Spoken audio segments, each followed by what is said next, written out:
De que adianta eu chegar aqui? É lógico que Zé Manuel fala, e ele tem total razão quando ele diz: nenhum de nós que está aqui fazendo palestra somos melhores ou maiores do que vocês que estão aí assistindo.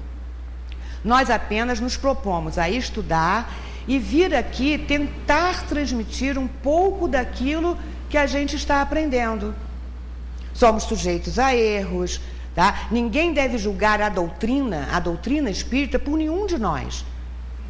Nós devemos julgar o que está ali, o que foi ditado pelos espíritos. Aquilo ali é a verdade. Muitas vezes vocês vão nos pegar errando, mas aí, para isso existe o esclarecendo dúvidas, que vocês podem colocar os questionamentos na mesa e aí as pessoas vão tentar esclarecer. Mas nós não somos perfeitos, assim como vocês não são.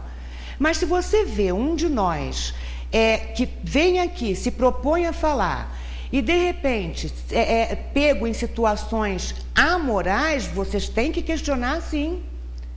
Que história é essa? Ainda que vocês sejam errados, ainda que vocês sejam falíveis, tá? Não me compete mais, você não pode conceber mais que eu agora saia e mate alguém. Não pode ser concebível que nós cheguemos aqui e falemos de moralização e ali na frente eu desvie um dinheiro de um colega, ou esteja num cargo de poder e vocês venham a saber que eu desviei o dinheiro de alguma ONG. Então nós temos que ter esses parâmetros. E quando ele fala, tá, que o sino tine, nós ouvimos os sinos, nós ouvimos o blim blom, blim blom, blim blom, mas e aí? Isso modifica alguém? Eu andar pelas ruas tentando pregar, tentando explicar aos outros o que é a doutrina espírita, vai modificar alguém? Então o que eu tenho que fazer é promover em mim as modificações. Eu tenho que me moralizar, eu tenho que me transformar, eu tenho que tentar praticar no dia a dia o que a doutrina veio trazer de bom para mim.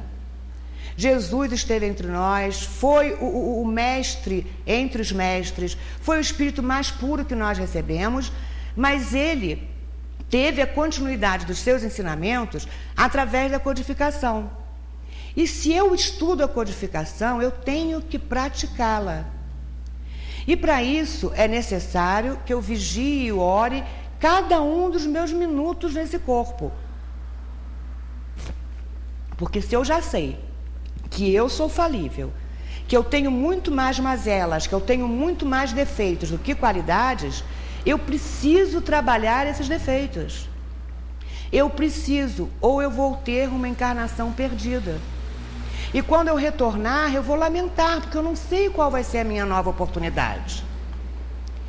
No segundo parágrafo nós temos: ainda que tivesse o dom de profecia, e conhecesse todos os mistérios, e toda a ciência, e ainda que tivesse toda a fé, de maneira tal que transportasse os montes, e não tivesse caridade, nada seria.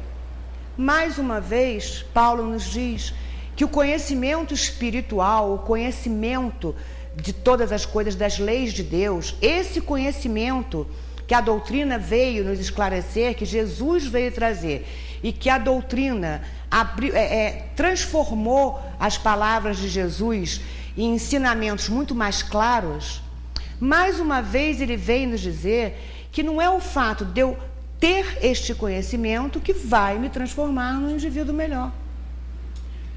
Eu preciso colocar a fé raciocinada, que é a fé que nós insistentemente falamos aqui. Eu preciso utilizar o meu raciocínio. Eu sempre digo que a maior bênção, o melhor presente que Deus nos deu foi a inteligência, porque através delas nós raciocinamos, e através do nosso raciocínio nós conseguimos filtrar o que é certo, o que é errado. Nós não precisamos ficar ouvindo coisas que nós não concordamos e aceitar aquilo como verdade absoluta. é preciso questionar. Meu primeiro grande questionamento, eu estudava num colégio de freiras aqui em Friburgo, fui criada na Igreja Católica, e meu primeiro grande questionamento me fez ser expulsa de sala, quando numa aula de religião, eu ouvia a irmã me falar da virgindade de Maria. Eu não conseguia entender, tá?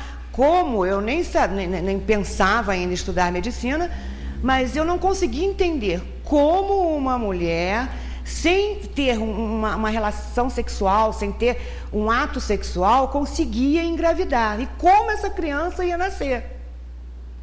Porque ou através da fecundação, ou durante o nascimento, ela teve, naquela época não existia cesariana. Então, essa virgindade eu questionei e fui expulsa de aula, tá? Fui expulsa de sala, tá? Mas naquele momento ali eu já não concordava. Eu assistia às missas e aquelas imagens, o crucifixo, aquilo tudo me atordoava, porque eu não conseguia enxergar Jesus ali. E eu questionava isso, mas eu não conseguia entender. E muitos anos passaram, até que o meu pai chegou a essa casa espírita, e ele também tentava me fazer entender a doutrina espírita, e eu também não entendia.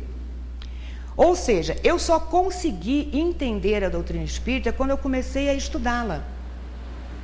Quando eu comecei a usar o meu raciocínio, não o raciocínio dos outros. Enquanto meu pai tentava falar do jeito dele, o que ele entendia pela doutrina espírita, o que era reencarnação, aquilo não me tocava.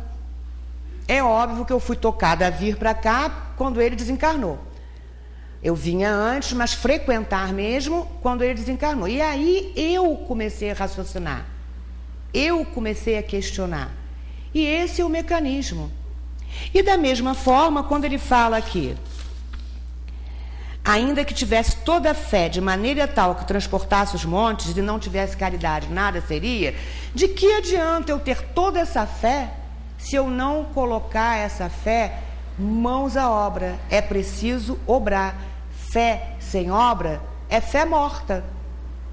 Então, se eu já tenho a fé, se eu já tenho certeza que eu estou aqui de passagem, que eu tenho que no decorrer da minha encarnação atual me transformar, e eu não faço nada para me transformar, de que adianta eu ter tido esse conhecimento? De que adianta isso ter me sido explicado? Por isso que nós repetidas vezes falamos: muito será pedido, muito será cobrado a quem muito foi dado. Quanto mais nós entendermos o porquê da vida, quanto mais nós entendermos o mecanismo da vida, quanto mais nós entendermos as leis de Deus, mais nós somos responsabilizados por esse conhecimento que nós estamos recebendo. E ainda que distribuísse toda a minha fortuna para sustento dos pobres, e ainda que entregasse o meu corpo para ser queimado, e não tivesse caridade, nada disso me aproveitaria. A caridade material, ela depende da intenção. Não adianta eu agora ganhar na Mega Sena, pegar metade da fortuna e simplesmente distribuir para todo mundo falar assim: nossa, como ela é boazinha, como ela é maravilhosa, ela está cuidando dos pobres, dos mais necessitados. É preciso saber a intenção com que isso é feito. Muitas pessoas comentam sobre uma atriz, né, eu acho que é americana, eu não tenho certeza, que é a Angelina Jolie, né, sobre o que ela faz com o dinheiro dela, as doações que ela faz, o fato dela ter adotado várias crianças, o fato dela ser embaixadora da paz em tal lugar, em tal lugar, em tal lugar. Eu também acho tudo isso muito lindo, mas eu não sei qual é a intenção dela. Se ela faz isso com a intenção de se tornar uma pessoa melhor, se ela faz isso com a intenção de auxiliar as pessoas nos locais onde ela vai como embaixatriz ou embaixadora? Embaixatriz da paz. Se ela faz isso com a intenção de auxiliar, de tirar essas crianças dos locais onde elas viviam, que sempre são 2 ou 3 crianças retiradas de locais pobres, de locais miseráveis. Então, se ela fez isso com a intenção de dar a essas crianças maiores condições de estudar, de se tornar pessoas melhores, ótimo. Ela vai sair dessa encarnação, com um crescimento fantástico. Não vai deixar de ser cobrado o que ela fez antes disso, porque a história pretérita dela, ainda nessa encarnação, foi difícil, então isso aí ela tem que ir trabalhando para se modificar. Mas e se ela faz isso só para aparecer na mídia?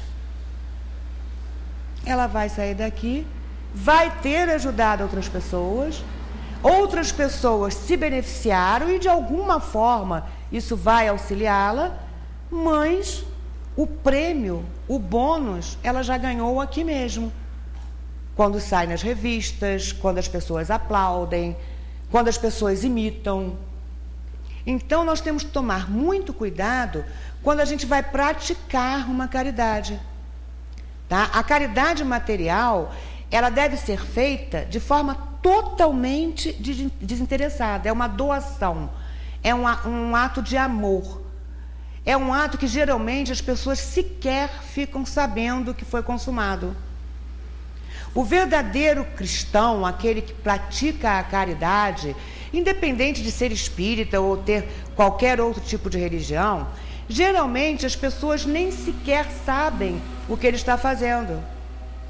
Porque aquilo traz tanto prazer a ele, aquilo traz tanta alegria, tanta paz. Ao deitar, ele se sente tão satisfeito, ele sente o corpo leve, a consciência tranquila, que ele não precisa ficar alardeando qual foi a atitude que ele tomou em relação a isso ou aquilo.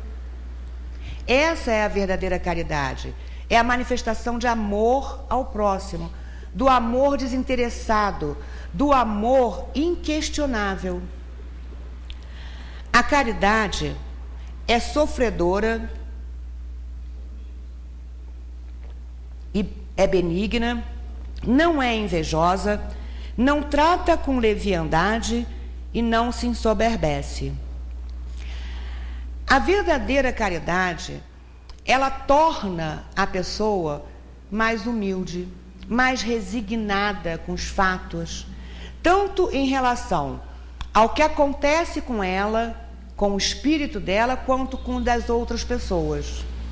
Eu não preciso ter pena das crianças que estão lá na APAE, estudando na APAE, porque eu já entendi que cada uma delas tem um passado que justificou a passagem deles agora por um corpo com deficiência. Eu não preciso ter pena das mães que estão lá, porque eu também sei que houve uma participação dessa família para eles receberem esse espírito que está abrigando agora aquele corpo. Agora, eu ficar revoltada com essa situação, de que me adiantaria? Quando eu comecei a trabalhar na APAE, aquilo para mim era um horror.